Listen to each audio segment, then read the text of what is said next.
जहाँ सास बहू में सम्मान होता है, वहाँ कुलदेवी स्वयं रक्षा करती है। घर की शांति सिर्फ धन से नहीं आती, वह आती है रिश्तों के संतुलन से। और सास बहू का संबंध घर की नींव होता है। कुलदेवी की दृष्टि कहाँ रहती है? जहाँ बहू को बेटी जैसा अपनाया जाता है, जहाँ सास को माँ का स्थान दिया जाता है, जहाँ शब्दों से ज्यादा भावनाओं की कद्र होती है, वहाँ कुलदेवी की विशेष कृपा बनी रहती है। जब घर में कलेश बढ़ने लगता है, तो कुलदेवी पहले अंतरात्मा को जगाती है। बहू का मन भारी होना, सास का मन अशांत रहना, ये संकेत है संबंध सुधारने का समय है। सास बहू का प्रेम कुलदेवी का आशीर्वाद बन जाता है। जय कुलदेवी माँ। माँ बनना सिर्फ एक भूमिका नहीं, यह कुलदेवी की दी हुई शक्ति है। माँ बनने की शक्ति कहाँ से आती है? माँ बनने की शक्ति शरीर से नहीं, आशीर्वाद से आती है।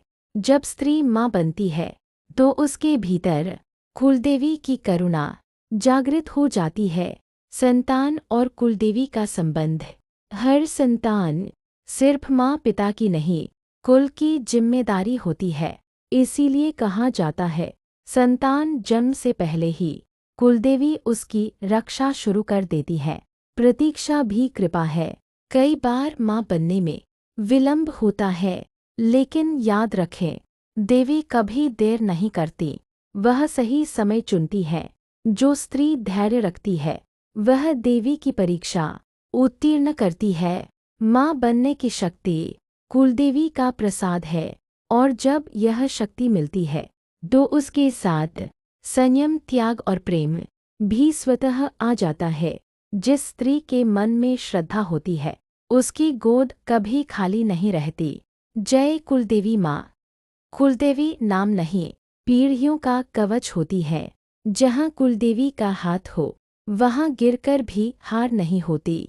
कुलदेवी दिखती नहीं, पर हर मोड़ पर साथ चलती है। जिस घर में कुलदेवी का सम्मान है, वहाँ संकट भी सिर झुकाकर आता है। कुलदेवी आस्था नहीं, अनुभव है। जो कुलदेवी पर छोड़ देता है, वह कभी अकेला नहीं होता। कुलदेवी की कृपा शब्दों में नहीं, संकेतों में उतरती है। जहाँ मन शांत हो जाए, वहाँ समझिए कुलदेवी बोल चुकी है। कुलदेवी न्याय करती है, पर पहले संरक्षण देती है। पीढ़ियाँ बदल जाती हैं, पर कुलदेवी का वचन नहीं बदलता। कभी कभी माँ बनने की शक्ति शोर नहीं करती, वह चुपचाप उतरती है।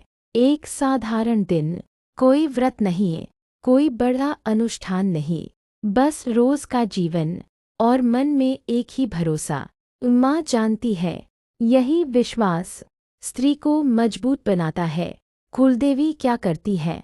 कुलदेवी पहले स्त्री के डर को थामती है, फिर उसकी सोच को शांत करती है, और जब मन तैयार हो जाता है, तो जीवन का बीज स्वयं जगह बना लेता है। मातृत्व का रहस्य। माँ बनना सिर्फ शरीर का परिवर्तन नहीं, यह आत्मा का विस्तार है, और यह विस्तार कुलदेवी की कृपा से ही संभव होता है। क्या कभी आपको लगा है, सब ठीक होते हुए भी घर में शांति नहीं है? क्या ये सिर्फ परिस्थितियां हैं या कोई संकेत? कुलदेवी तुरंत नाराज नहीं होती। माँ का स्वभाव दंड का नहीं, संरक्षण का होता है। लेकिन जब घर में परंपराओं का अनादर होता है, बड़ों का अपमान होता है, पूजा को मजाक समझा जाता है, तब उनकी ऊर्जा धीमी होने लगती है। संकेत कैसे मिलते हैं? कुलदेवी सीधे दंड नहीं देती, पहले संकेत देती है। बार बार मन अशांत रहना, बिना कारण छोटे छोटे विवाद, पूजा में मन न लगना, अचानक उनका नाम बार बार याद आना, ये डराने के संकेत नहीं, जगाने के संकेत होते हैं। नाराजगी दूर कैसे करें? बहुत आसान है। माँ से सच्चे मन से बात कीजिए, दीप जलाइए, क्षमा मांगिए, और घर में सम्मान की मर्यादा वापस लाइए। कुलदेवी क्रोध नहीं, करुणा की प्रतीक है।